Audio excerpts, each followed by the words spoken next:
Carvalho, sou daqui da UGELB Sede e hoje a gente vai falar sobre avivamento. Meu nome é Joyce, sou da UGELB Sede e eu vou falar sobre o avivamento de Atos 2. Eu sou a Rebeca Kathleen, também sou da Mocidade e vou falar sobre o avivamento do Brasil. Show de bola, galera. Essa série, esse podcast, na verdade, ela vem de uma série de pregações que a gente teve aqui na UGELB, que a gente vem falando sobre alguns avivamentos que a gente teve ao longo da história, do País de Gaza, Rua Azusa e lá em Atos 2. E esse podcast, ele é para dar um contexto de tudo isso, né, e para auxiliar, né, nessa ideia que a gente vem levando. Então, a gente vai começar falando sobre Atos 2, né, Joyce? Isso. Aí, como foi que aconteceu, o que passou? Para mim, Atos 2 foi uma igreja na qual abalou o mundo, na qual tinha o Senhor no centro de tudo, no qual perseveravam na doutrina, como diz um versículo, perseveravam na doutrina, no partir do pão e nas orações. Um dos 3 pilares que eu sempre ouvi falar é a palavra, jejum e oração. E se a gente não seguir isso, querendo ou não, a gente pode estar longe do centro daquilo que o Senhor quer para nossas vidas. Durante todo o livro de Atos, várias vezes eles falam em súplicas e orações, em perseverança, e eles sempre buscavam isso. E o avivamento de Atos 2 é uma coisa na qual as pessoas já vinham buscando, ou seja, sim, eles se levantavam para poder esse avivamento acontecer. E antes do avivamento coletivo, que é com a igreja, com uma nação, havia o avivamento individual. Por exemplo, o avivamento de Pedro. Antes, Pedro negou Jesus 3 vezes. E Jesus já havia falado isso para ele, na qual ele iria negá-lo. Porém, Pedro de Atos 2 é aquele que se levantou com autoridade para falar a palavra do Senhor. Muitas pessoas, durante o avivamento de Atos, na qual as pessoas estavam falando em línguas estranhas e outras escutando em sua língua materna, na qual se o Senhor não tivesse derramado do seu Espírito naquele lugar, as pessoas não iriam entender o que eles estavam falando. E se eles não tivessem compreendido, para que aquilo ali ia servir? Para que aquilo ali ia gerar um anseio, uma sede pelo Senhor? Sim. Aquilo ali não iria abalar eles, porque eles não saberiam o que estava acontecendo. Sim, com certeza.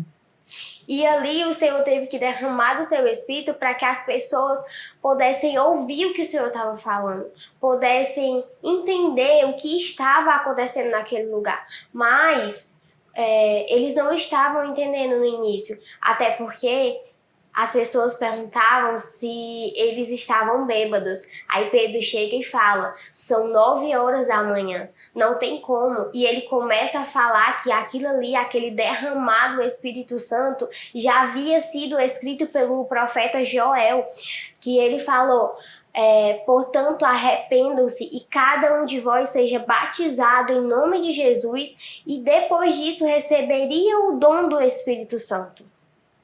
E aquilo serviu para as pessoas ouvirem sobre a palavra de Deus, para que a palavra do Senhor fosse levada para os 4 cantos, porque não existia ali somente judeus, não existia ali somente pessoas daquela cidade, não, mas existiam pessoas de toda a nação, e aquilo ali as pessoas iriam falar do avivamento, falar do amor de Jesus, para que aquelas pessoas pudessem sentir o seu amor, o seu toque, pudesse sentir o Espírito Santo, pudesse ser batizado por ele. E às vezes a gente não se levanta para poder isso acontecer conosco. Uma das marcas do Espírito Santo é a cura, é o dom de profecia. E cadê essa cura? E cadê o dom de profecia se a gente não se levanta para fazer isso? Sim. A gente tem que crer para que aquilo aconteça. Se a gente não crer, quem vai crer por nós? Quem irá falar do amor de Jesus? Seja na faculdade, seja na escola, seja no bairro, seja na rua. O Senhor nos chamou para levar e para falar do seu amor. Para falar da sua palavra e mostrar que Ele é bondoso, que Ele é misericordioso e que a sua graça e a sua misericórdia se renova a cada manhã. E isso me fez entender que eu, começando por mim, eu preciso me levantar para que esse avivamento aconteça. Porque antes do avivamento coletivo, vem o avivamento individual. Com certeza. E a gente precisa se levantar, a mocidade precisa se levantar, a igreja, nós precisamos nos levantarmos para poder falar disso, para poder levar isso para outras pessoas. Como almas sedentas vão ouvir falar de Jesus, vão ter sede, vão querer buscar se a gente não fala. Verdade. A gente precisa falar em relação a isso. E o Senhor está aí esperando que a gente se levante, porque o avivamento, ele já é uma promessa de Cristo. Ele já é uma promessa de Deus. Mas a gente precisa agir. Se nós estamos dispersos, como o avivamento vai acontecer? Não tem como esse avivamento acontecer como aconteceu em Atos 2. Se a gente for parar pra pensar também, né? Te interrompendo, desculpa. Se a gente for parar pra pensar, em Atos 2, eles não começaram assim do nada. Sim, não, com certeza. Eles foram uma promessa, né? história, assim, né? Eles andaram com Jesus, conheceram Jesus. Eu creio que todos eles tiveram momentos com Jesus ali para mudar mesmo, para serem tocados. E foi um crescimento. Eles não, do nada, pronto, eu vou falar em línguas. Com certeza. Pronto, eu vou ser avivado. Não, eles foram entendendo o que era isso. Eles acreditaram na promessa de Jesus, porque Jesus estava subindo e falou assim, não, mas não fiquem tristes, eu vou lhe dar o melhor amigo. Vocês não vão ficar sós aqui. E eles passaram esse tempo todinho esperando serem avivados, esperando aquele presente do Senhor. Então, assim, é isso que fez a diferença. Eles não ficaram parados. E eu também acredito muito que eles não oraram, tipo assim, ai Deus, manda aí o teu presente e tal. Não, eu acho que eles oraram com convicção, realmente. Deus, manda aquilo que tu prometeu. A gente tá aqui esperando. A gente tá pronto para receber isso. Que é uma coisa também que o Joel fala, que a gente tem que a gente tem que se preparar, porque Deus quer que a terra esteja preparada para recebê-lo.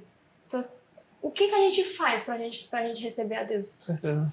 Tipo assim, a gente pega só em Atos, mas tem tantas coisas Que a gente não acaba cultivando no nosso dia a dia, né? E acaba que o que aconteceu lá em Atos 2, ele foi uma resposta da obediência daquele povo.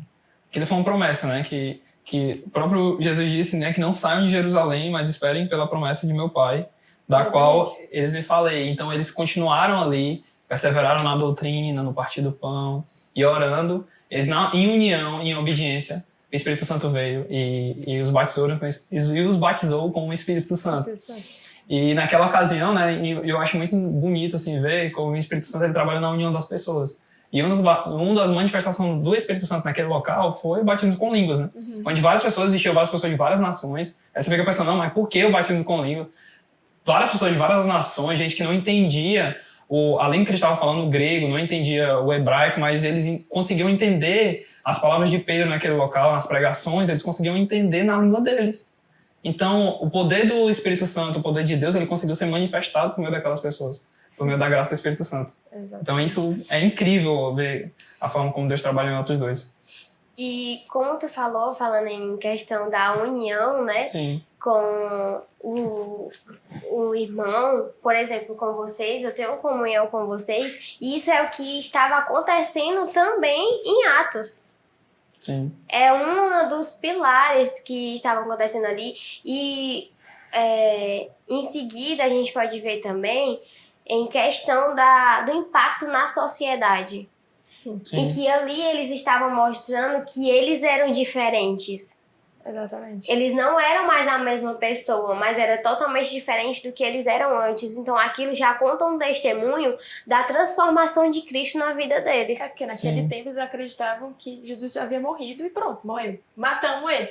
Ele não ressuscitou. Acabou, né? Ele não mostrou que tinha ressuscitado para todo mundo, ele mostrou para os íntimos. Sim. E aí o pessoal falou assim, pronto, eles vão se calar, esse povo que andava com Jesus Não, agora a gente conseguiu matar o líder deles, Exatamente, né? a gente conseguiu matar o líder deles. E agora vai se dispersar. Sim. Não, mas só que não, eles se juntaram, começaram a orar e um dia eles começaram a falar em línguas, um monte de gente tava entendendo aquilo. E eu fico imaginando, pessoal, o que tá acontecendo? Jesus não tinha morrido? Por que tá acontecendo isso? É porque é normal, né? Assim, ao longo da história a gente vê que muitas rebeliões, muitas outras coisas que tem um líder na frente, que tem um movimento social, alguma coisa assim, quando você mata o líder, você destrói aquele movimento. Você acaba com aquela ideia. Não foi o que aconteceu com o cristianismo. Porque o Espírito de Deus, ele continuou ali alimentando a igreja. O próprio Deus, por meio do seu Espírito, foi ensinando e assim a gente foi levando Até o dia de hoje. até o dia de hoje. E outra coisa que é uma das marcas desse avivamento de Atos é que os números. Antes, Sim. começaram com pequenos grupos, por exemplo, os 12 apóstolos, né? Sim. São só 12. E em seguida, a igreja foi crescendo. No decorrer dos capítulos de Atos, a gente vê a igreja crescendo.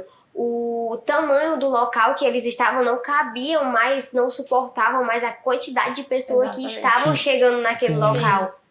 Isso é um impacto também que a gente vê, no qual a gente não tá vendo mais nas igrejas de hoje. Hoje em dia, as igrejas estão vazias. Por quê? Hoje o pessoal procura o abençoador.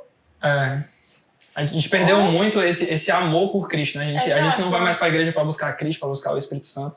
A gente muitas vezes, e infelizmente, isso tem se tornado até algumas doutrinas de algumas igrejas. Sim. Algumas igrejas têm colocado isso no seu cânon mesmo, na sua ideia, na sua ideologia, como algo que o evangelho seja só, não, toma aqui tua Hilux nova do ano, tá aqui o teu concurso público, tá aqui tua cura. Mas o Cristo que é real, que é verdadeiro, que é o que a gente que deve amar de verdade, a gente não é pregado. Não Tanto que a gente pode ver mais. assim, cada esquina a gente vê igrejas diferentes. Uma batista Sim. pentecostal, Aí é onde vem a divisão, uma né? da parede preta, não sei o quê. Não preconceito com as paredes pretas. Cancela. A nossa igreja é a parede marrom. Não é preto. Mas o problema é esse. A gente tem que ir pra igreja porque é a igreja. Sim. É a casa do Senhor. Não porque ela tem uma parede preta, uma parede marrom, Sim. ou uma parede branca. É porque na igreja a gente consegue adorar a Deus em comunhão, em unidade. Essa unidade que a gente achou em Atos 2. Sim. A unidade que a gente vai achar como um fator fundamental em outros avivamentos, como o avivamento de Palis de Gales ou até da Rua Azusa, que a gente vai falar daqui a pouco. Com certeza. E é isso. O que eu queria passar, na qual o Senhor me encheu no meu coração, é que a gente precisa se levantar para fazer a vontade dele. Sim. Por mais que seja doloroso, porque Cristo morreu na cruz, colocou a coroa de espinhos, colocou a coroa de espinhos e foi crucificado, chicoteado, sentiu dores, Humilhado, coitado. humilhado. E quem é a gente? Sim. É por isso que na palavra do Senhor tem dizendo, se eu não me engano, Segundas Crônicas, que fala em relação ao... Segundas Crônicas, que fala em relação à terra ser sarada. Se o meu povo Forte. se humilhar e buscar a minha face e se arrepender dos seus maus caminhos, eu ouvirei do céu, perdoarei os seus pecados e sararei a sua terra. Como a terra estará sendo sarada se a gente não se levanta para Sim. proclamar a palavra do Senhor? Exatamente. Sim. Como ministros do Senhor. Nós somos discípulos, nós somos missionários do Senhor. Sim. Como eu já havia falado anteriormente, né? Que a gente tem que proclamar a palavra do Senhor nas ruas, na nossa escola, na faculdade, no emprego. A gente sempre tem que falar do Senhor, da boa e perfeita vontade do Senhor. Porque a vontade dele é boa, perfeita e agradável. Aos nossos olhos, quando a gente passa por alguma situação, a gente pode não entender e se perguntar o porquê que a gente está passando. Mas às vezes é necessário a gente poder passar por isso para gerar um testemunho e chegar para a pessoa e dizer, quando a pessoa estiver passando por algo, eu passei pela mesma coisa e eu te compreendo. Sim. E é ali que o Senhor irá se manifestar na vida daquela pessoa. Deus, ele usa essas experiências, né, para nos moldar, para nos... Exatamente. E a gente Isso é não tem incrível. que ficar parado, a gente tem que se levantar, como Pedro e os outros apóstolos levantaram para fazer a vontade dele. Amém. Amém. Incrível, incrível. Ah, sim. Falando um pouco aqui agora, eu tô aqui extasiado ainda pelo que a Joyce falou, mas continuando um pouco, falando um pouco sobre essa questão dos avivamentos que teve ao longo da história, foram muitos que teve ao longo da história. Ali a igreja vai começar em Atos 2, tendo o seu primeiro avivamento descrito na Bíblia, mas ao longo disso teve outros. E agora a gente vai falar um pouco, né, eu vou falar um pouco sobre a história da Rua Azusa, do avivamento da Rua Azusa, que aconteceu lá nos Estados Unidos, na Califórnia, né, na cidade de Los Angeles. O avivamento da Rua Azusa foi... Na verdade, o avivamento da Rua Azusa ele foi um derivado do que aconteceu no País de Gales. País de Gales, em 1904, 1905, eles tiveram um avivamento muito forte lá naquela região.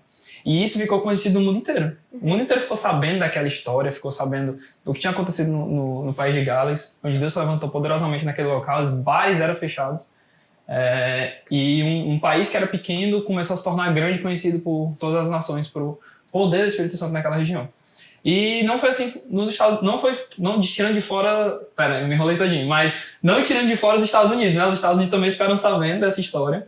E a história do País de Gales começou como pólvora, se espalhar para os Estados Unidos todinho. E algumas pessoas começaram a orar por avivamentos, né? Começaram a tentar pedir a Deus para isso. E começou alguns movimentos a se levantar, né, naquela região. Só que eu queria dar um contexto histórico do que estava acontecendo nos Estados Unidos naquela época. A gente estava vivendo uma era ali de mais ou menos de 1905, eu estou mais ou menos nessa época. E os Estados Unidos vivem uma época que é muito triste da história americana, que é a segregação racial, né? Na época, existiam várias leis segregacionistas naquela época que vinham derivadas da Guerra Civil Confederada que teve, onde os confederados se levantaram com o Exército da União, justamente contra a questão do escravismo, né, na região. Apesar da escravidão ter sido abolida nos Estados Unidos por volta ali de 1860, 1865, depois da Guerra Civil, os Estados Unidos ainda tinham muitas leis segregacionais naquele local, né? E voltando um pouquinho para a história, né, desse avivamento, muita gente já estava sabendo um pouco do que tinha acontecido no País de Gales. E um cara chamado William Seymour, com mais ou menos quando ele tinha 35 anos, ele estava estudando numa escola de um pregador famoso lá dos Estados Unidos, que era um pregador pentecostal, que era o Charles Parham. Ele tinha uma escola teológica. E nessa época, por conta da segregação racial, ele não podia assistir aula junto com os brancos. Os negros, as pessoas de cor, né, eles não podiam assistir aula junto com os brancos, eles não podiam beber água onde os brancos bebiam, eles não podiam sentar do mesmo lado no ônibus que os brancos sentavam. Existiam até algumas histórias de brancos chegarem no ônibus e os negros terem que se levantar para a pessoa sentar e pessoas serem presas por conta disso. Então existia essa segregação racial. Mas voltando também, não querendo sair do tema, porque eu sou muito bom em fazer isso, em sair do tema. Mas nessa época, certo, William Seymour começou a estudar nessa escola de Charles Parham nos corredores. Ele assistia a aula do corredor, ele não assistia a aula dentro da sala. E começou a assistir um pouco das aulas e entender um pouco ali sobre o movimento Holiness, que era um movimento de santidade, um movimento que estava sendo levantado naquele local, para entender um pouco mais do Espírito Santo, né? Ele pregava que o batismo do Espírito Santo era algo essencial nas nossas vidas e que nós deveríamos buscar ele. William Seymour começou a estudar, com o tempo teve que parar de assistir a aula lá, foi impedido de estudar na escola, justamente por conta dessas leis segregacionais que tinham nos Estados Unidos naquela época. Mas ele conseguiu ser pastor interino ainda de uma igreja da santidade, lá nos Estados Unidos, e começou a pregar lá e dar alguns esboços. Isso tudo, gente, estava acontecendo na cidade de Houston, no Texas, onde Houston, Texas, né, ele fazia parte da parte confederada dos Estados Unidos, que era a parte que defendia a escravidão, né? Lembrando, nessa época não tinha escravidão, mas os estados ainda tinham passado 40 anos depois, então você consegue imaginar que tinha muita gente ali que era a favor da escravidão, que era racista, né? Então William Seymour, ele sofria muita resistência dessa galera, né? Mas mesmo assim, pregando na sua igreja, falando um pouco sobre o Espírito Santo, falando que o William Seymour acreditava que uma das coisas que efetivavam o batismo com o Espírito Santo, que validavam o batismo com o Espírito Santo, era o dom de línguas. Ele dizia que o dom de línguas, ele evidenciava uma pessoa que foi batizada com o Espírito Santo. Então, em uma dessas pregações, uma pessoa que morava na cidade de Los Angeles, lá na Califórnia, visitando a cidade de Houston, viu William Seymour pregando e, quando voltou para sua igreja lá na Califórnia, conversou com seus pastores, com seus líderes, para chamar o William Seymour. Não, traz esse cara para cá para a gente escutar a pregação dele. E William Seymour foi chamado para sair lá de Houston para ir para a Califórnia. Foi assim que o William Seymour, com a ajuda financeira de Charles Parham, conseguiu ir para a Califórnia e começou a pregar lá em algumas igrejas. Mas ele começou nessa igreja, né? E na primeira vez que ele foi pregar lá, o que foi que aconteceu? Ele pregou uma vez sobre essa questão do batismo com o Espírito Santo e, como evidência do batismo do Espírito Santo, o dom de línguas. No próximo dia, ele foi impedido de entrar na igreja. Eles trancaram a porta porque eles não aceitaram a pregação de de William Seymour. Então, William Seymour ficou numa cidade que ele desamparado, porque ele não conhecia ninguém, era uma cidade nova, ele tinha ido lá com a ajuda financeira de outra pessoa e desamparado, assim. Então, até que Deus acabou levantando uma pessoa chamada Edward Lee, que ele era membro dessa igreja que William Seymour tinha pregado lá na Califórnia, e convidou William Seymour para morar em sua casa. Aí William Seymour começou a morar junto com Edward Lee, e lá ele dava alguns estudos bíblicos, fazia algumas orações, e com o tempo isso foi crescendo, né? Algumas pessoas dessa igreja da santidade lá na Califórnia começaram, eles entenderam a palavra de William Seymour e começaram a se reunir junto com William Seymour, até que eles foram para outra casa, né? A casa da família Asbury, lá em outro lugar, né? Que é uma casa um pouco maior, e começaram a se reunir lá, fazendo algumas orações. E lá foi onde teve os primeiros batismos com o Espírito Santo daquele movimento, né? O primeiro a ser batizado foi o Edward Lee, que foi aquela pessoa que conseguiu pegar ele ali no momento que ele estava em aflição, William Seymour. E a segunda pessoa foi uma mulher chamada Jane Moore, que futuramente ia ser a sua esposa, ia ser a esposa de William Seymour. Posteriormente a esse, engraçado, ó, olha, essa é uma parte muito legal da história. William Seymour, até esse momento, depois de ter pregado tudo isso, depois de ter vivido tudo isso, William Seymour não era batizado no Espírito Santo. Nossa. Então, ele tinha uma certeza daquilo que ele estava pregando e conseguia ver isso em outras pessoas, mas até que ele foi batizado no Espírito Santo, ele foi a terceira pessoa ali, mais ou menos, a ser batizado. E assim, o movimento foi crescendo. Só que, imagina que é um movimento liderado por um negro que era deficiente visual, ele era cego de um olho, porque ele tinha pegado varíola, então ele tinha ficado cego de um olho. E um negro, um deficiente, guiando o movimento, então você já começa a imaginar aí, acho que é Los Angeles Times, o nome do jornal que tinha naquela época, começaram a bater forte nele, com todo tipo de palavra segregacional que você possa imaginar, esculhambando o movimento. Mas mesmo assim eles continuaram lá na casa até que o chão da casa caiu com as coisas que aconteceram lá. O poder do Espírito Santo era tão forte que o pessoal passava cultos de 3 dias lá, 3 dias e 3 noites. Caramba. E o pessoal ficava realmente envolvido no Espírito Santo lá, até que o chão da casa caiu, não aguentou. Então eles perceberam, não, assim, tem muita gente aqui. Tem muita gente aqui. A gente precisa achar outro canto. O negócio tá crescendo, o negócio tá ficando famoso. E a gente precisa achar outro canto. E detalhe, isso tudo acontecendo e a mídia batendo forte. A gente tá falando no período segregacional dos Estados Unidos, então existia muita caricatura negra aqui na mídia, nos filmes, nos jornais. Então o pessoal falava do movimento da Rua Azusa como um movimento ridicularizado. Até o Charles Parham, que foi o professor de William Seymour, foi um dos que bateu e disse, não, eu não aceito esse movimento aí. E então William Seymour teve que ser muito resiliente nesse sentido. Mas aí voltando para a questão da casa, né, eles se juntaram, conseguiram alugar um prédio na Rua Azusa, aí vem esse nome Rua Azusa.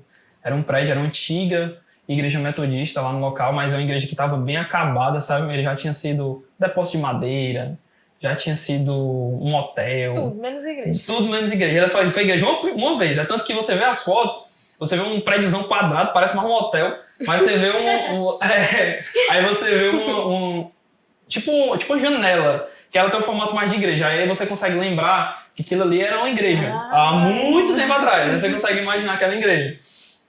Mas aí eles alugaram lá por seus $8 mensais. Naquela época era muito dinheiro, hoje não é mais. E eles alugaram... Pra gente e detalhe, né? Tem um detalhe muito importante na história. É que a última coisa que tinha sido aquela casa, tinha sido depósito de madeira, tinha sido um armazém, tinha sido tudo. E por último tinha sido um curral, tinha sido onde a galera guardava o cavalo e tudo mais. Então vocês conseguem imaginar o quanto sujo tava o negócio lá. Tava bem, bem feio. Então aquela galera se uniu, alugou aquele local e começaram a limpar, começaram a cuidar, começaram a fazer bancos de tábuas de madeira sem encosto. E ali começou o movimento apostólico, acho que é movimento apostólico da fé, alguma coisa assim. Eu não tô lembrado agora, sou meio ruim para nome. Mas eles começaram... eles começaram e você vê como é que é as coisas de Deus, né? A mídia, ela batia muito forte no movimento do William Seymour, né? Que hoje a gente conhece como avivamento da Rua Azusa. Naquela época era um movimento, era loucura. Naquela época era um monte de negro que eles chamavam de vários nomes pejorativos possíveis, que se reunia para fazer baderno no meio da rua, para gritar, para É a mesma coisa que aconteceu em Atos 2, esses aí estão bêbados. Era o que faziam lá nos Estados Unidos. É como eu... Interrompendo. Não, pode agregar. Como eu ia falar, que pra gente ver como se alinha os avivamentos que o Senhor traz. Deus é o mesmo antes, hoje e será eternamente. Em Atos 2, eles eram perseguidos, assim como o William Seymour. E além de sofrer perseguição, eles eram discriminados. E foram mortos. Muitos deles foram mortos. Isso é bem interessante, né? E então acaba que nessa união ali, nesse momento difícil, começaram a se unir, né? Pessoas latinas, pessoas negras, pessoas brancas com condições, pessoas brancas pobres. Começaram a se reunir naquele lugar com um único propósito, para buscar Deus, para buscar o batismo com o Espírito Santo. É tanto que eles procuraram não se vincular com nenhuma placa de igreja para buscar uma coisa específica ali naquele local. Essa questão da perseguição, eu gosto de ressaltar bem, porque isso é um dos pontos que a Jess falou, que se alinha muito, né? Você tem ali o fato da união, um monte de gente diferente, unida para o mesmo propósito. Você tem um fator que acaba gerando mais união, porque às vezes quando a gente é perseguido, isso gera união dentro da igreja. E como em Atos 2 a igreja era perseguida, claro que de uma forma diferente, né? Também na Rua Azusa, os negros também eram perseguidos naquela época, não só negros, mas também judeus, descendentes, porque existe um grupo, não sei se vocês conhecem, que é o Ku Klux Klan, que é um grupo nacionalista americano. Esquisitíssimo. É uma galera que se veste de uns capuz brancos. A ideia deles é pregar que existe uma nação, que é a nação suprema branca, né? A nação branca, ela é uma nação superior. O líder da Ku Klux Klan se diz ser pastor, pois crente, essas coisas. Tem várias coisas, né? E assim, o primeiro clã da Ku Klux Klan, ele acabou ali em 1870, por aí. Aí foi tornado ilegal e eles voltaram de novo em 1915, na época que a igreja da Rua Azusa, o avivamento já tinha dado um esfriado, mas ainda era vivo. Então você consegue imaginar que naquela época da Rua Azusa existia muito membro da Ku Klux Klan ali que atuava, mas de uma forma meio ali na maciota, ali, do jeitinho brasileiro, entendeu? E essa galera, gente, assim, era um negócio... Vocês forem pesquisar aí no Google, vocês vão ver que essa galera, eles pegavam negro, espancavam no meio da rua, eles tocavam fogo na casa de negros enquanto eles estavam dormindo. Existe algumas fotos bem fortes na internet de negros que foram espancados, amarrados num poste e tocados fogo vivo.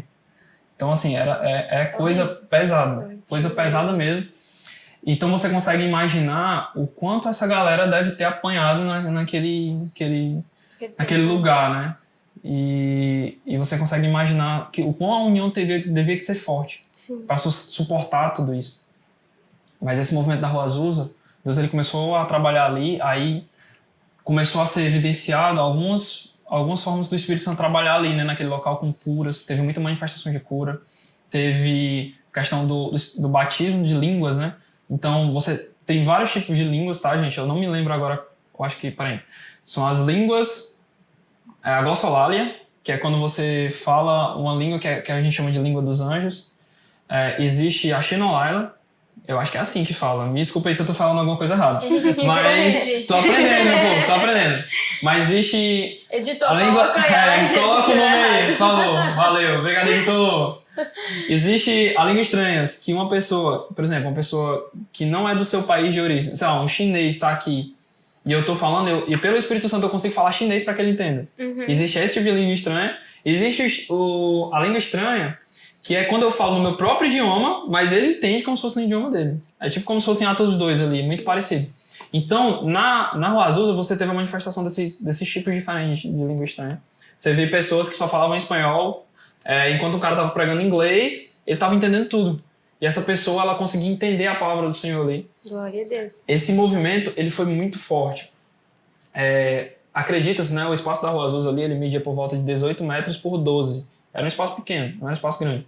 Mas as pessoas brigavam ali, se reuniam na faixa de 300 a 1.500 pessoas nesse espaço pequeno. É um espaço muito pequeno para cabeçar muita gente. E acredita-se que as pessoas que foram transitando ali, né?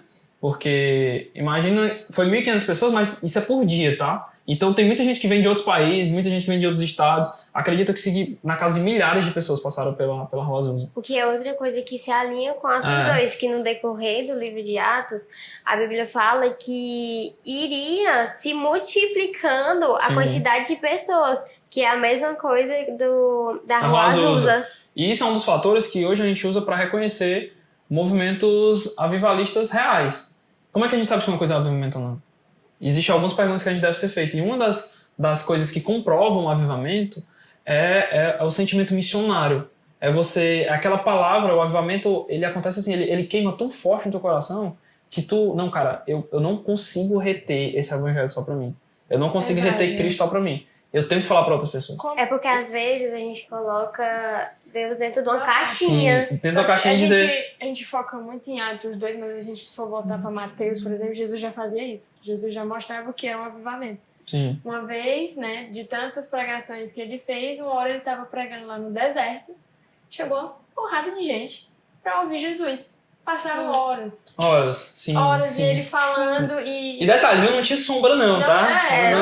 Não tinha ar-condicionado. Não tinha microfone também pro som, então eu creio assim que é algo que é passado ainda de hoje, que é uma coisa que eu já pensava. Que Jesus falava e os discípulos ficavam em pontas pra poder passar falar a mesma coisa. E o povo ficava lá assistindo. E aí foi quando teve a multiplicação dos 3 pães e os 2 peixinhos. Sim. E Só me lembro da música do Quaturão, essas 5 pães e 2... o pessoal não tava lá pra comer, o pessoal não tava ali pra... Sim. Esqueceram até de beber água. Sim. E Era uma só paixão, queriam, existia uma né? paixão Só pelo queriam evangelho ouvir. ali. E não só de ouvir, eles ouviam e chegavam em casa assim, eu preciso falar isso para outras pessoas. Foi por isso que o Sim. evangelho foi se E o espalhando. evangelho ele vai se multiplicando. Exatamente. Então assim a gente consegue ver que um avivamento ele é real. É porque existe um amor pela palavra de Deus tão forte que não, cara, eu preciso falar isso para outras pessoas. E aí a gente entra, né? Sim, tá, mas e como foi isso na Rua Azusa? Pessoas saíram da Rua Azusa e iam para outros países. E aí onde entra a gente. As duas pessoas dois suecos que começaram a igreja Assembleia de Deus aqui no Brasil, né? Que chegaram lá no Pará, eles vieram desse movimento da Rua Azusa. São suecos que estavam nos Estados Unidos naquela época e teve um congresso que foi justamente de pessoas que vieram da Rua Azusa e que, não, a gente precisa manifestar essa palavra, vamos divulgar. E essas duas pessoas, eu só me lembro agora o nome de um, que é Daniel Berg, e o outro eu não consigo pronunciar, porque é um nome sueco e é muito ruim de pronunciar. Mas... Coloca aí, editor. Coloca aí, editor! Esse editor é o melhor editor do Brasil. Muito obrigado aí. Esse editor da Zé. Obrigada.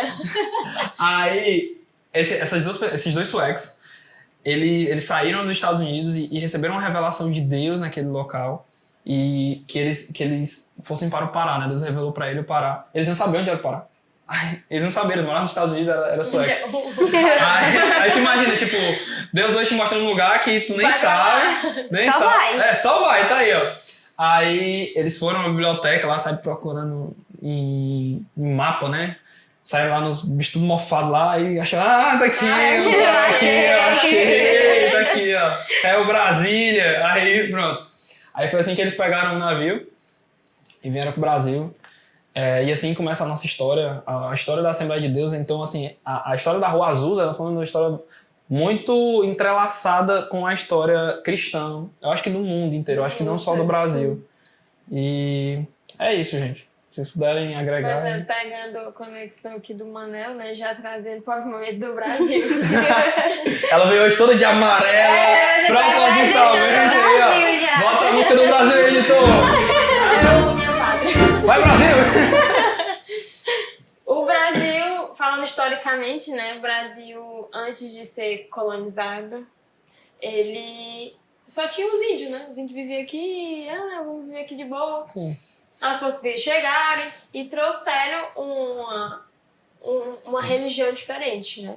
Os índios não tinham essa religião como os portugueses tinham, né? E aí eles foram escravizados e tal, e acabou tendo uma imagem totalmente diferente de Cristo, né? Cristo é aquele que bate e que me humilha, não Sim. é aquele que me ama. E que eles tinham que ser evangelizados para serem boas pessoas e bons escravos. Então acabou que a imagem de Cristo ficou muito manchada no nosso país. Foi deturpada, né? Totalmente. Então, quando eu vejo pegando essa ligação com Deus mandando duas pessoas nada a ver do nosso país pra vir lá do Pará, porque o Pará não é bem aqui no meio da rua, aqui na esquina. Não. E trazer uma verdade foi algo que, assim, que me tocou. O Avivamento do Brasil começou a tocar no meu coração quando o Billy Graham veio aqui. Eu tinha 17 anos. E aí eu vi ele falando, eu trouxe até o que ele falou para depois eu não errar. Ele falou que o Brasil seria um celeiro espiritual do mundo e que muitos profetas do Senhor sairiam daquele lugar. Quando eu ouvi o Billy Graham falando isso, eu lembro claramente, estava sentada na sala de aula, cabulando aula, vendo lá no YouTube, ao vivo, o que estava acontecendo. Não façam isso, criança. Não façam isso, criança. Só se o Billy Graham vier pra pregar aqui. Aí você vê. Aí você vai. E aí ele começou a falar aquilo e naquele momento eu comecei a chorar na sala. E eu comecei a falar em línguas na sala e eu fiquei, meu Deus, o que tá acontecendo? Ninguém pode nem me ouvir. E aí o pessoal olhando assim pra mim, assim, tá chorando por quê? E aquilo ali incendiou no meu coração. Infelizmente, nosso Avivamento do Brasil não tem tantas histórias assim escritas, né, detalhadas, da gente saber o que realmente aconteceu, como foi. Mas o que Deus vem falando muito comigo sobre o Avivamento do Brasil é sobre a gente acordar. Porque muitos profetas já vieram falar pro nosso país, que o nosso país vão sair pessoas incríveis daqui, que vão mostrar quem é Cristo para outros países. E muitos olham para o nosso país, que é um país subdesenvolvido, como se não fosse nada. Principalmente os Estados Unidos, por exemplo, que é um país desenvolvido. E se você for ver um vídeo e perguntar onde é o Brasil, eles não sabem geograficamente. Porque a gente não é um país tão reconhecido assim. E aí vem a nossa outra mentalidade também, que Cristo, ele pega os improváveis e torna eles prováveis. Que é uma coisa que a gente vê em todos os avivamentos. Um negro que não era reconhecido, mas Deus usou um negro. Usou um cara que era estressado e que negou ele 3 vezes e depois ele foi, e a sua sombra curava. Ele andava e a sua sombra curava. E aí Deus começou a falar que a gente ora muito pedindo para que tenha um avivamento. Só que ele já disse que vai ter esse avivamento. A gente tem que começar a orar para dizer assim, Deus, a gente está pronto para esse avivamento. A gente quer esse avivamento. O que a gente precisa fazer para esse avivamento acontecer? Tipo, o que precisa acontecer para o Brasil começar a ter profetas realmente que saiam e que a gente olhe assim, caraca, um brasileiro sendo usado por Deus. Sim. E que todo mundo vai ser perseguido. Todo mundo. Mas tendo bom ânimo porque eu venci o mundo. É isso que a gente tem que colocar no nosso coração. E o Brasil, sim, ele queima. Eu não sei de quem tá assistindo aí, tá? Mas ele realmente queima muito no meu coração. Muito mesmo. E eu acho, assim, algo maravilhoso. Vamos pegar um exemplo também, a Coreia do Sul. A Coreia do Sul era muito avivada. Não sei se vocês já viram, vocês já pesquisaram sobre. A Coreia do Sul era uma igreja altamente avivada, que até hoje tem uma cruz enorme, assim, lá, e é um ponto turístico até. Só que hoje em dia ela se esfriou. E que a gente não venha deixar o nosso país ficar assim. E é aí que a gente vê que, às vezes, o avivamento, ele é de momentos. E é isso que a gente não pode deixar que aconteça com o Brasil. A gente tem que permanecer constantemente cheio do Espírito Santo. Para que esse avivamento permaneça no nosso coração. Exatamente. Porque depois, hoje em dia, tem muitos missionários brasileiros indo para a Coreia do Sul. Eu conheço alguns que estão indo para a Coreia do Sul para avivar. E se a gente for começar a pesquisar, a gente vê muitos missionários que estão saindo do nosso país, indo para países que são perigosos, como Coreia do Norte, como países que são realmente perseguidos e que não é muito falado. E um outro exemplo também, a os grupos de música. Hoje em dia eu tô vendo que o Brasil ele realmente está sendo avivado. Que até os músicos estão criando músicas. Não estão pegando uma tradução e colocando nas suas igrejas. Estão criando ali, procurando o Senhor sabedoria para o que o Senhor quer passar para cá. Tipo, qual é a nossa essência? O que o Brasil pode entregar? E o Billy Graham disse que sairiam homens e mulheres assim que falariam dele, profetas daqui, desse país. Nós temos muitas profecias que foram voltadas para o Brasil em relação ao avivamento, né? Que pessoas do Brasil, né, iam carregar a tocha do avivamento por outras nações, como o Billy Graham também falou. E a gente crê nisso. A gente crê nesse avivamento, a gente crê no poder da nação brasileira. A gente crê naquilo que Deus irá fazer por meio do nosso país, né? Agora a gente, como cristão, a Joyce falou um pouco disso no começo, mas a gente como cristão, a gente precisa se posicionar em relação a isso. Mas se posicionar como, Emanuel? Se posicionar de que forma? Eu acredito que a gente tem que se posicionar com um amor verdadeiro a Deus. E querer conhecer a Deus de verdade. Às vezes, por muitas vezes, eu mesmo me peguei em situações de estar vindo para a igreja só por vir e acaba virando uma rotina. E isso acaba a gente se tornando normal. Só que não é para ser, gente. A gente tem que... Nós precisamos entender, e eu falo isso levando principalmente o Emanuel em primeiro lugar, é que Cristo ele é a centralidade de todas as coisas. E todas as coisas são feitas para convergir nele. Então, se é criado um avivamento ao longo da história, é porque é para o nome dele ser glorificado. É para o nome dele. Não é William Seymour, não é Daniel Berg, mas é o nome de Cristo seja glorificado através das nossas vidas. E esse sentimento de amor genuíno por Cristo, esse sentimento de primazia das escrituras, da gente meditar de verdade, da gente querer conhecer a Deus de verdade e por meio disso nós aplicarmos a escritura no meio das nossas vidas, a gente consegue entender quem é Deus de verdade e consegue manifestar para as outras pessoas. E eu acho que a gente precisa, a nação brasileira precisa entender isso, entender que a boa nova do Evangelho não é um carro, não é uma casa, mas a boa nova do Evangelho é que Cristo morreu por nós numa cruz e que hoje nós temos paz com Deus. E que hoje nós temos acesso direto a Deus. Sim. Então, é esse mesmo Deus que nós temos acesso direto a Ele, que Ele vai incendiar os nossos corações, para a gente morrer por Ele se for necessário. Eu tenho certeza que o William Seymour não tinha medo de morrer por Cristo. Ele não tinha medo de ser queimado pela Ku Klux Klan naquela época. Que os apóstolos não tinham medo de Roma, que usavam cristãos como tocha viva para iluminar a cidade de noite. Da Igreja Católica, que empalava os protestantes. Então, a gente precisa tomar isso pra gente, sabe? Com amor e com um olhar, assim, de genuinidade pro Evangelho. E como a Rebeca havia falado, existem várias profecias relacionadas ao Brasil. Sim. Que fala que o Brasil será o celeiro do mundo, que fala que o poderoso fluir de Deus se espalhará pelo Brasil, que fala também que será do Brasil que virá o avivamento, que iria se espalhar pelo todo mundo. E isso é uma das marcas do avivamento. Missionários saindo de suas casas para falar do amor de Cristo. Sim, que Deus possa incendiar a nossa nação, né? Sim. Então é isso? Eu parei, tava pensando, mas agregue, por favor, fale. Porque, voltando pro Brasil, em 1974 também foi a primeira vez que o Billy Graham ele veio pra cá, né? Porque o meu primeiro contato com o Billy Graham, assim, realmente foi em 2018, né? Que eu tinha 17 anos. Eu lembro dessa vez que ele veio. Eu tenho um amigo meu que ele participou da organização desse evento. Foi lá no Castelão, né? Foi, mas arrependo muito de não ter ido. Teve um amigo meu. Inclusive, um abraço, Vinícius. Espero que você esteja vendo esse vídeo aí, ó. Ele tava na organização lá da plateia, lá do pessoal. Caraca, que massa. Ele era daqui, da Betel. Dê um abraço aí, Vinícius. Fala aí no comentário aí. É nóis, viu? Um abraço.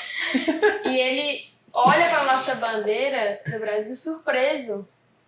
Sim. Tipo assim, aí o pessoal fica assim, por que ele tá olhando assim pra nossa bandeira? E ele fala que do nosso país sairá um avivamento.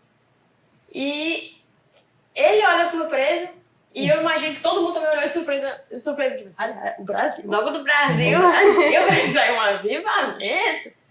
Que até no começo do podcast o Manuel falou que era o jeitinho brasileiro, aquele jeitinho de escolher as coisas e tal. Só que a gente tem que parar de deixar o nosso país assim. Sim. A gente quer levar o jeitinho brasileiro até pra Deus, né? A gente acha que a gente engana Deus. Exatamente. Não tem jeitinho brasileiro. O jeitinho brasileiro é o quê? É o da Bíblia. É o certo. O jeitinho é o jeitinho da Bíblia. Tem que acontecer. É verdade. E foi em 1974. 74. E a gente não viu esse avivamento mesmo, assim, no Brasil. E o que a gente tá esperando por esse avivamento? Sim. E a gente tem muito um olhar para fora, principalmente que acho que pelos estudos, as coisas que a gente estuda em história, geografia, a gente vê os países vivendo uma coisa assim surreal, tipo Dubai, por exemplo. Dubai é rico. Eu quero viajar para Dubai, eu quero viajar para todos os cantos. Só que a gente tem que amar o nosso país. Eu tô falando isso por quê? Porque eu não amava o nosso país. Não amava, eu falo isso sem medo mesmo.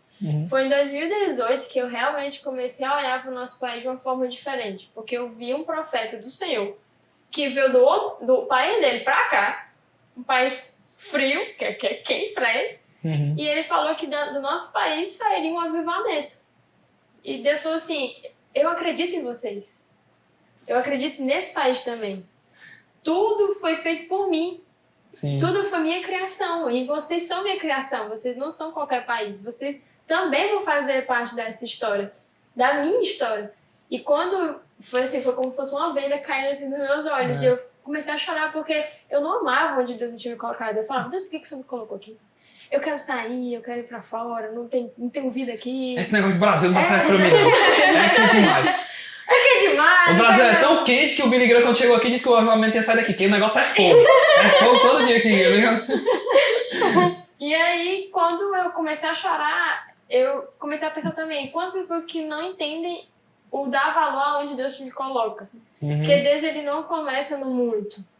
Ele começa no pouco. Porque se você dá valor no pouco, se você confia nele no pouco, no muito, é só um detalhe. Sim. É só um detalhe, porque ele é muito. Mas eu sei quem eu tenho ali.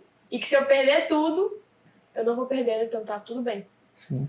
E aí eu comecei a amar o nosso país e eu queria passar isso pro pessoal que tá escutando a gente, de amar o Brasil. De realmente ali ver, assim, puxa, realmente Deus me colocou aqui, então por que Deus me colocou aqui? A gente tem que fazer isso porquê, não verdade mais o porquê, mas tipo assim, Deus, por que o Senhor me colocou aqui? Pra que o Senhor quer que eu faça aqui?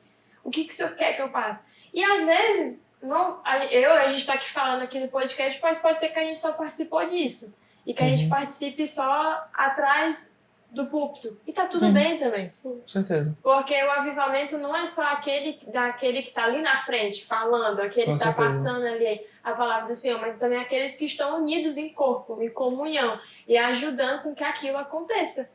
A gente tem muita mentalidade de ser o líder, o centro da coisa, é o nosso ego humano, de ser o centro. Mas às vezes eu posso somente ajudar, realmente o que Deus quer pra mim aqui no Brasil, é que eu vá somente pros sertõezinhos e tá tudo bem. Porque eu vou estar ali servindo a Ele e sendo usada por Ele. É isso. Mas é incrível, Rebeca, isso aí, porque às vezes a gente quer mensurar o que é a glória de Deus. A gente quer mensurar, não, porque o missionário que vai, sei lá, por rodoviária, o cara fica pregando lá na rodoviária, no terminal da Parangaba, ele é menos importante que o missionário, que vai para outro país. Só que, gente, é almas. Almas é almas. Verdade. Almas não se mensura. Almas a gente não tenta medir, não. Meu Deus, olha aqui, o cara conseguiu 2 almas, esse aqui conseguiu 10 mil. Sim. Amém, que Deus me dê 10 mil almas. Mas se ele não me der, amém também. Porque não é sobre aquilo que eu quero, mas é sobre o que Deus quer fazer através de nós. Que Deus quer fazer através da nossa nação. É sobre obedecê-lo, né? Porque a gente tem uma mentalidade que a gente tem que obedecer a Deus. E não... eu tava um dia... voltando... Ai, meu Deus, eu sou muito pecadora. Eu também. Eu tava no ônibus, indo pra algum canto, não sei. Eu tava contando até pra um dia desse. E aí eu tava parada assim, segurando assim... E o Espírito Santo falou assim, vai dizer pra aquela mulher que eu a amo. Aí eu, que mulher? Eu pensando, lembrei de um negócio aqui, lembrei de um negócio muito bom. Que mulher? Aí eu olhei assim, na direção, assim, e vi uma mulher lá sozinha, sentada assim num banco, escutando sua boa música. Aí eu, não, Deus, ela tá escutando música, não vou falar nada não. Será que é o Senhor mesmo? Eu comecei a me perguntar, me questionar se era realmente o Senhor. E aí Deus falou assim, vai lá nela e fala que eu a amo. Aí eu pensei, gente, eu não vou sacrificar isso aqui não, que depois eu que vou levar uma bronca. Aí eu esperei chegar no terminal. A gente tava descendo, eu olhei assim pra ela, ei, Jesus te ama. Aí a menina começou a chorar, me abraçou e falou assim, eu tava precisando ouvir isso. E aí eu, caraca, Deus, eu sou muito horrível. Sou muito horrível. Às vezes a gente não confia em Deus em coisas simples, gente. A gente fala de avivamento que a gente fala, meu Deus, William Seymour tocou fogo nos Estados Unidos. Mas Deus ele pede pra gente dar uma paz do Senhor, uma pessoa a gente não dá. É verdade. E eu lembrei agora de uma história interessante que a Rebeca tava falando aí agora. E aconteceu uma coisa muito parecida comigo uma vez aqui. Acho que aconteceu 2 vezes. Uma vez foi aqui na igreja, onde tinha uma moça sentada na minha frente e Deus falou. Eu senti muito forte assim, Deus falando comigo. Fala com aquela mulher e diz que eu tô com ela. Só isso. Acabou. Só isso. A palavra é essa. Aí eu fui lá. Aí eu, mas será que eu vou? Será que eu não vou? Será que eu vou? Será que eu não vou? Aí tem uma amiga minha que diz assim, se Deus falar uma vez, tu fica naquela. Mas se Deus falar 2 vezes, aí tu corre, porque senão aí depois vai cobrar. Vai cobrar. Aí eu fiquei naquela, não, eu vou ou não vou? Aí Deus não, fala pra ela que eu tô com ela, pra ela ter calma. Eita, eu tenho que ir, porque senão minha amiga disse que não vai dar certo, mas eu não vou. Aí eu fui, né? Fui lá, eita Deus, vamos lá. Aí eu olhei pra moça, eu queria falar um negócio com a senhora. Ela, o que foi? Não, é porque Deus tá dizendo pra você não ter medo, que ele tá com você. Só isso. A mulher, meu Deus, não sei o que. Moça, eu vou fazer uma cirurgia amanhã, eu tava muito preocupada. Eu tava muito ansiosa, mas muito obrigado de verdade, muito obrigado. Aí eu fiquei, caraca, mano, como é que pode?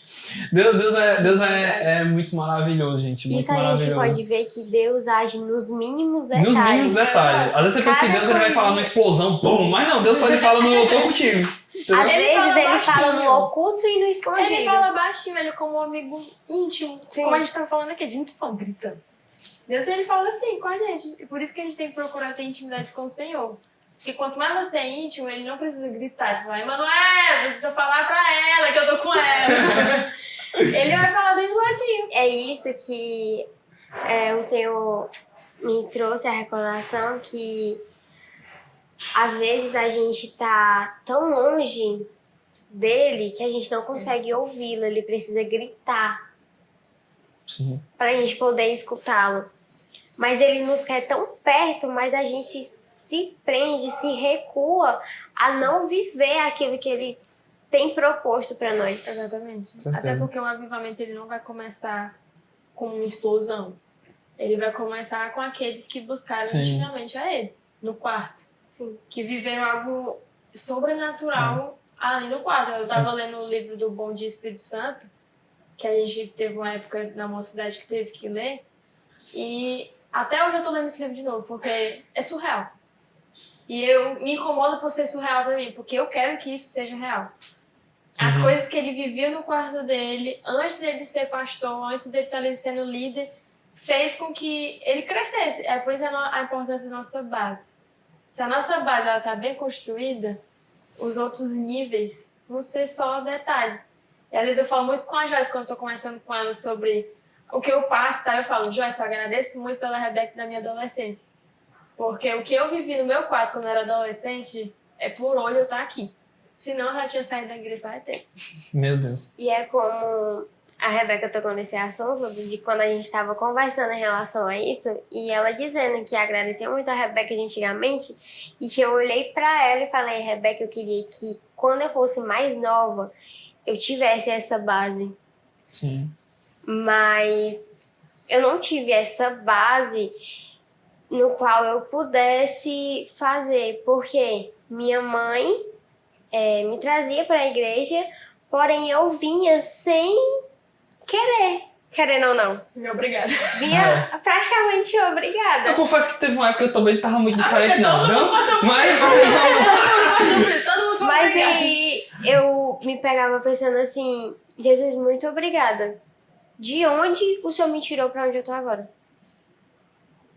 E hoje eu posso ver a bondade do Senhor enquanto eu não estava perto dele. Ele é bom o tempo todo. Todo tempo ele Deus é bom.